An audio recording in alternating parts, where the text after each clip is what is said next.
Hello guys, मैं हूं आपका दोस्त गाय हाइड और यहां मैं आपके लिए यूट्यूब और सोशल मीडिया से बहुत सारी इंटरेस्टिंग अपडेट्स लाता रहता हूं। तो आज हम बात करने वाले हैं flying beast, carry Minati, Mumbai कर निखिल एंड इस वीडियो में मैं आपको बताने वाला हूं कुछ फेक इन्फ्लुएंसर्स के बारे में। सो वीडियो काफी इंटरेस्टिंग होने वाला है, सो वीडियो को एंड तक जरूर देखना। तो चलो सबसे पहले बात करते हैं फ्लाइंग बीस्ट AKA गौरव तनेजा के बारे में। सो जैसे कि मैंने आपको अपने प्रीवियस वीडियोज में बताया था, फ्लाइंग बीस्ट एयर एशिया के खिलाफ खड़े हो गए हैं क्योंकि एयर एशिया सेफ्टी इश्यूज को बिल्कुल भी प्रायोरिटी नहीं देता। सो इस पर एक बहुत बड़ा अपडेट है। सो DGCA ने फाइनली एयर एशिया को इसमें गिल्टी घोषित किया है। जिन लोगों के खिलाफ फ्लाइंग बीस्ट खड़े हुए थे उन लोगों को सस्पेंड कर दिया गया है। एंड इसी पर फ्लाइंग बीस्ट बहुत सारे ट्वीट्स किए एंड रिएक्ट किए इसमें अपने व्लॉग में। आप भी देखिए फ्लाइंग बीस्ट क्या कहे।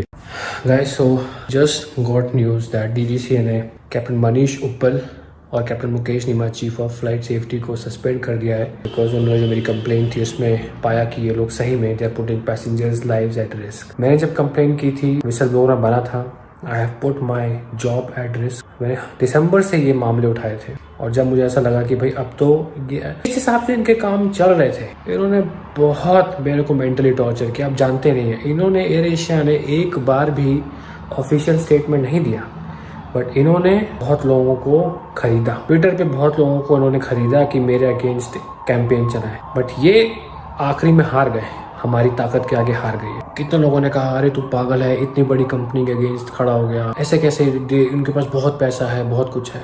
उन्होंने लगाया, उन्होंने बहुत पैसा लगाया। बहुत चीज़ें तो मैं सोशल मीडिया पे नहीं बोल सकता क्योंकि अनकन्फर्म्ड है। इन्होंने लास्ट ईयर एक बंदे ने इनके खिलाफ कंप्लेन की थी, की उसकी ट्रेनिंग चल रही थी, वो कैप्टन बनने वाला था। उसने सेफ्टी कंप्लेन कर दी कि आपकी कंपनी में एक गड़बड़ चल रहा है। आप यकीन नहीं मानेंगे, कैप्टन मुकेश नीमा ने उसको पास किया हुआ था। उसी फॉर्म पे उन्होंने 5 में से 3 इज अ पास, उसने उस 3 को काट के वो 2 कर दिया। ये DGCA अप्रूव्ड एग्जामिनर हैं, ये जो भी एक्शन लेते हैं ये DGCA की पोस्ट पे बैठे हुए हैं।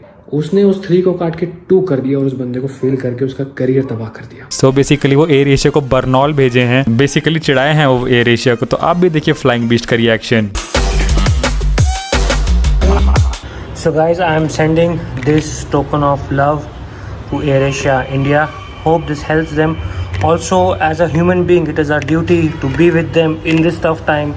अपना कर्तव्य निभाना चाहते हैं, अच्छा इंसान बनना चाहते हैं तो आप इनको भेज सकते हैं। अगर आप इनको नहीं भेज पा रहे हैं तो आप उनको ट्विटर के माध्यम से भेज सकते हैं। ट्विटर पे इसको लगा दीजिए, एयर एशिया को टैग कर दीजिए, #बर्नॉल और Air Asia. And many congratulation to Flying Beast. उन्होंने इस इशू के लिए अपनी यूनिफॉर्म खो दी, उन्होंने अपना सपना खो दिया, उन्होंने अपनी पायलट की जॉब खो दी एंड उन्होंने बहुत ही ज्यादा बड़े डिसीजन लिए। एंड मे बी कोई भी बंदा इतने बड़े डिसीजन इजीली नहीं ले सकता है। सो यार ये सब करने के लिए बहुत बड़ा हार्ट चाहिए। तो आप भी अगर मेरी बात से एग्री करते हैं तो आप मुझे नीचे कॉमेंट सेक्शन में कॉमेंट करके जरूर बताना। अब बात करते हैं मुंबई कर निखिल के बारे में। सो बेसिकली मुंबई के निखिल और साइनेश श्रेष्ठ का एक इंटरव्यू आया है Zoom TV पर, जिसमें कि अपनी रिलेशनशिप, किस तरह से उनका रिलेशनशिप शुरू हुआ एंड कैसे वो दोस्त बने एंड देन वो रिलेशनशिप में आए, पूरी जर्नी बताए हैं अपने इस इंटरव्यू में वो। तो लिंक मैं डिस्क्रिप्शन में डाल दूंगा, आप जाकर जरूर देखना। इंटरव्यू काफी इंटरेस्टिंग है गाइस। सो अब बात करते हैं कैरी मिनाटी के बारे में। सो बेसिकली कैरी मिनाटी को उनके लाइव स्ट्रीम में किसी ने पूछा था कि वो क्यों सिर्फ सुपर चैट्स ही पढ़ते हैं।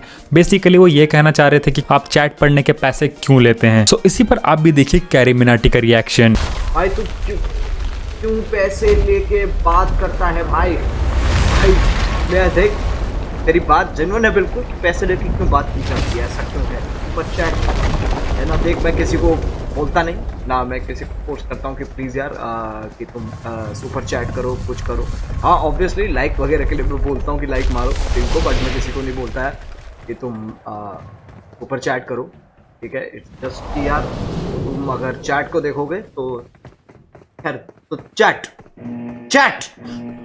नॉर्मल चैट तुम्हारी बहुत ही ना यार संस्कारी चलती है और बहुत ही वैसी चलती है, क्या कहते हैं, ऑर्गेनाइज्ड। इतनी ऑर्गेनाइज चलती है चैट, इतना सब कुछ होता है तो मुश्किल हो जाता है चैट में ना मैसेज पढ़ना, कुछ भी पढ़ना बहुत मुश्किल है। तो इसलिए होती है सुपर चैट। और पर आपका क्या ओपिनियन है इसके बारे में, मुझे नीचे कमेंट सेक्शन में कमेंट करके ज़रूर बताना। तो मैं आपको बताने वाला हूँ कुछ फेक इन्फ्लुएंसर्स के बारे में। तो बेसिकली लक्ष्य चौधरी इसी टॉपिक के बारे में बात किए हैं। बेसिकली वो शेयर किए कि किस तरह से ये जो इंस्टाग्राम के इन्फ्लुएंसर्स होती हैं, बेसिकली वो कुछ लड़कियों को टारगेट किए एंड जो फेक इन्फ्लुएंसर्स होते हैं, जो लोग पैसा देकर फॉलोअर्स खरीदते हैं, तो ये बताया कि जितनी भी ये लाइफ आपको शो करते हैं ये सब फेक होती है एंड ये लोग बहुत सस्ते में प्रोडक्ट का प्रमोशन करते हैं। सो बेसिकली वो इंस्टाग्राम इन्फ्लुएंसिंग के बारे में एक डार्क ट्रूथ बताए हैं। तो आप भी देखिए लक्ष्य चौधरी क्या कहे।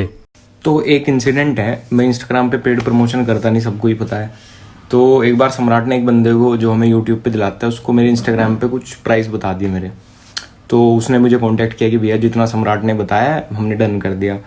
तो मैंने कहा कि यार मैं करता नहीं हूँ इंस्टाग्राम पे। फिर कुछ ऐसी बात हुई, उसने मुझे एक स्क्रीनशॉट भेजा प्राइस का, कह रहे भैया नहीं हमने तो उतने प्राइस पे डन कर दिया। तो जो वो ग्रुप का जो वो ब्रांड वाले बैठे होंगे, जितने भी ये एम्प्लॉय वगैरह या बीच में जितने भी रहते हों ब्रांड डील दिलाने में किसी इन्फ्लुएंसर को, उसके ग्रुप का स्क्रीनशॉट भेजा। उसमें मेरे पैसे लिखे थे नीचे, मेरे नाम के नीचे, और मेरी डेट लिखी थी कब करना। उसके ऊपर एक लड़की का नाम लिखा हुआ था जो ब्लू टिक वेरीफाइड है, अपने आप को एक्ट्रेस बताती है और $1,000,000+ फॉलोअर है। उसने जस्ट 2,000 रुपये में वो ब्रांड डील ले रखी थी सिर्फ। मैं बहुत हंसा, मैंने उस बंदे को भी फ़ोन किया, मैंने कहा भाई इतने में कर देते हैं? वो कह रहा सर ये तो बार्टर सिस्टम में भी कर देते हैं कि बस ये वो प्रोडक्ट रख लेंगे और फ्री में कर देते हैं। भाई इन लोगों का मतलब इतना सिस्टम खराब है ना। ये तुम लोगों को लगता होगा ये बहुत कमाते हैं, सब करते हैं, इनके पास फेम, कुछ नहीं है भाई। इतने बड़े फेंकू, ये ऐसी ऐसी डील पकड़ लेंगे। विदेश ही घूमने जाते हैं ना, कुछ ऐसी डील पकड़ लेंगे, पैर पकड़े जाते हैं, ये अंदर अंदर इनबॉक्स में पैर पकड़े रखते हैं, ठीक है। उसके बाद कहीं खाने पीने जाएंगे, कुछ खरीदने जाएंगे, बोल देंगे कुछ ऑफ कर दो, हम आपके इसका शॉप का वीडियो डाल देंगे या आपके प्रोडक्ट का वीडियो डाल देंगे। अब उसे बेचने वाले को क्या पता, बेचारे इनके फेक फॉलोअर हैं, 100 भी लाइक नहीं आएंगे, उसको एक भी कस्टमर नहीं आएगा। मैं पीसी खरीदने गया, मैंने पूरा पीसी असेंबल करवा लिया। उसके बाद उस पीसी वाले ने मेरे से पूछा कि क्यों ले रहे हो ये वो। तो मेरे साथ में जो बंदे थे उन्होंने बता दिया यूट्यूब करता है, इतने इतने सब्सक्राइबर। तो उसने बोला आप पहले बता देते, हम तो आपको स्पॉन्सरशिप पे फ्री देते। मैंने कहा भाई स्पॉन्सरशिप पे फ्री मैं इसके लिए वीडियो नहीं बना सकता, तू पैसे पकड़ और बात खत्म। मैं पीसी लेने आया हूँ, मैंने इसीलिए बताया नहीं। भाई ये नीच हरकतें होती नहीं भाई, अपने से होती नहीं है। लोग मतलब लोग खुद से ये सब सेटिंग करता है। मैं सामने से ऑफर किया मैंने नहीं। और मैं एक और बता देता हूँ, अभी जैसे मैट्रेस आई थी मेरे पास, उन्होंने क्या किया, एक मैट्रेस का जो लोग फर्नीचर पे काम करते होंगे, जिनका होगा उनको पता होगा या किसी ने खरीदा होगा, एक इसका स्टैंडर्ड साइज होता है 6x6, बेड भी 6x6 के ही बनते हैं, 6 फीट के।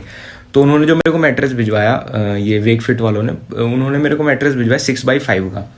तो ये कस्टम मेड बनते हैं जो 6x5 होते हैं। तो अब हमारे पास भी जो बेड हैं जितने भी हैं 6x6 के हैं, मेरे वाला तो सिंगल है। तो मैंने उस मैट्रेस के लिए अलग से एक बेड नया मंगवा लिया। 2 दिन के अंदर ही मैं गया फर्नीचर वाले से बोल के मंगवा लिया। मैंने कहा जब स्पॉन्सरशिप, क्योंकि उन लोगों ने मेरे को पूरा पैसा दिया भाई, ठीक है। मैं बहुत शायद 1 मिलियन पे मैं सबसे हाई रेट पे करता हूँ ये स्पॉन्सरशिप, या पता नहीं कोई और भी करता होगा, लेकिन रोस्टिंग में शायद करता हूँ 1 मिलियन पे। तो जब उन लोगों ने मेरे को पैसा दिया, मुझे फर्क नहीं। मैंने उनसे ये भी बोला तुम मैट्रेस गुजार भाई, पैसे मैं दे दूंगा इसके, ठीक है, ये फ्री का मेरे। उन्होंने कहा नहीं सर ये तो ऐसे ही कॉम्प्लीमेंट्री है, आपको स्पॉन्सरशिप का पैसा पूरा मिलेगा, इसलिए मैंने बेड मंगवा लिया। तो फिर मुझे वेकफिट वालों ने भी बताया कि सर आपने तो स्पॉन्सरशिप का पैसा मिला आपको, ये मैट्रेस दिया आपने, अलग से बेड ले लिया अपने पैसे खर्च के। मैंने कहा भाई जो तुमने स्पॉन्सरशिप दी उसके 10% में अगर बेड भी आ गया तो क्या फ़र्क पड़ रहा है, मेरे तो घर में फर्नीचर ऐड हो गया और तुम्हारा स्पॉन्सरशिप अच्छे से हो गई, थोड़ा क्लासी लगना चाहिए चीज़ें। तो उन्होंने बताया कि कुछ लोग मैट्रेस लेते हैं, बोलते हैं इसको दिखा देंगे, अपने इंस्टा पे डाल देंगे या फेसबुक पे डाल देंगे या यूट्यूब पे डाल देंगे, बस ये फ्री में दे दो। मतलब 8,000 की मैट्रेस के लिए वो लोग इतना गिर के, और 1-2 बड़े बड़े यूट्यूबर का नाम लिया। तो मैं इसीलिए मेरे दिमाग में एक बात आई सम्राट की वीडियो देख के, भाई कुछ नहीं है इनके पास, सच बता रहा हूँ कुछ नहीं है, ये दाल भी। तो भाई लोग पूछ रहे हैं कि ऐसे लोगों की पहचान क्या है। भाई सबसे बड़ी बात तो ये है कि जिसके 1 मिलियन 2 मिलियन फॉलोअर्स हैं उसको एटलीस्ट 100 के लाइक्स तो आएंगे ही, एटलीस्ट बता रहा हूँ मैं। कोई बहुत एक्टिव होगा इस टाइम पे तो ज़्यादा भी आ जाएंगे, लेकिन 100 के तो आने चाहिए यार, हैं। उसके बाद ये लोग ज़्यादातर क्या करते हैं, ये first copy second copy shoes को शाउट आउट देते रहते हैं अपनी स्टोरीज से, और ऐसे ही अपने जैसे मॉडल एक्टर्स को भी शाउट आउट करते रहते हैं। ये चीज़ें कभी भी तुम्हें जेन्युइन किसी इन्फ्लुएंसर के में, यूट्यूबर के में नहीं मिलेगी। कोई यूट्यूबर नहीं करता ये सब कि जाओ फर्स्ट कॉपी शूज़ खरीद लो, ये कर लो वो कर लो। तुमने देखा होगा ये सब वही करते हैं जिनको 1-1.5 हज़ार रुपये का लालच रहता है, और ये पेजेस 1-1.5 हज़ार रुपये से ज़्यादा किसी को कुछ नहीं देते भाई, सच बात है ये। यार मैं भी आपको एक ही सजेशन दूंगा, जितने भी आप इंस्टाग्राम पर मॉडल्स इन्फ्लुएंसर्स को देखते हो उनसे अपनी लाइफ को कभी कंपेयर मत किया करो। पीछे क्या चल रहा है आपको कुछ नहीं पता। आपका क्या ओपिनियन है इसके बारे में आप मुझे नीचे कमेंट सेक्शन में कमेंट करके जरूर बताना। तो यार आज की वीडियो में मेरे पास इतनी ही इंटरेस्टिंग अपडेट थी। तो अगर आपको वीडियो पसंद आया हो तो वीडियो को लाइक करना, शेयर करना अपने दोस्तों के साथ एंड प्लीज गाइज कमेंट करना अगर आपको कुछ पसंद आया हो, कुछ नहीं पसंद आया हो, आपको मुझे कोई सजेशन देना हो। एंड गाइज प्लीज चैनल को सब्सक्राइब करके बेल आइकन जरूर दबाना। मैं आपको मिलता हूँ अगली वीडियो में।